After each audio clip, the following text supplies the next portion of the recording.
got these great big nuts all just sitting here on this rail of magnetic inserts. Howdy folks, Doc here with Last Best Tool, and Olsa Tools makes magnetic socket inserts. They're these little hexagon shaped things with magnets on the back. Depending on the size, it might have 2 magnets, 3 magnets, or 4 magnets, and they're designed to slip into most any socket, whether 6 or 12. So for under 10 bucks, you can buy a set of these things and turn in a good chunk of your rail into magnetic sockets. Now you can buy specialty magnetic sockets. You can buy nut holding sockets like these Kokens here, but generally you have to buy them individually. There's no fix for your old sockets, and you have to buy the specific nut driving sockets for the application you want, and generally those aren't the best daily driver sockets. You can buy these. There are about 5 different sets of them.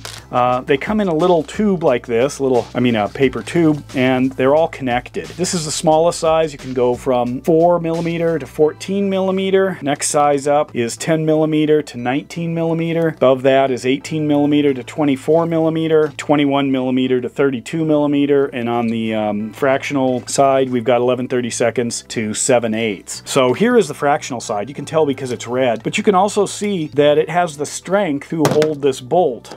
That's the whole bolt, but I can also take the bolt out. You can see that there's plenty of strength there. In fact, here's an example on the larger one where I've got these great big nuts all just sitting here on this rail of magnetic inserts. So to insert one, all you do is free it from its string here, and I find that using something like the flush cutting pliers works great, but of course you could use a utility knife as well, and then just line it up. It is written on here, very small print. You can see like this says, that actually says 11. Put that in and then slide it down. If it's a deeper socket, I may not be able to push it all the way in with my finger, and you can see holds it just fine. So I could easily get it down into, you know, some constricted area. Sometimes if you're really careful, you can get these things to hold quite a bit of weight. This is only a 2. You can see there are just 2 magnets. Once you go to 3 or 4, it holds things pretty well. I thought of a couple possible limitations. One is obviously, if you look at this, it doesn't hold this at all. Why? It's stainless steel. That's where you may still, if you do things like that, you may actually still need a captive device rather than just a magnetic field. And I did wonder also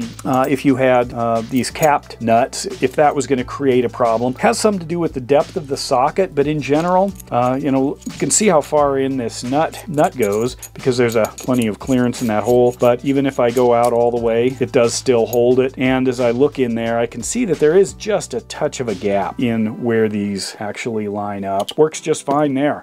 If you put it into a real shallow like this impact, you do lose, well, the thickness of it could be considerable. So, you know, your mileage may vary. But of course, you could also throw it into a great big deep one and gain the benefit there. There's another example on this one. This is here's a 19. You can see there's still plenty to grab that nut. And this is a shallow socket. Definitely something to think about if you want to try something like this.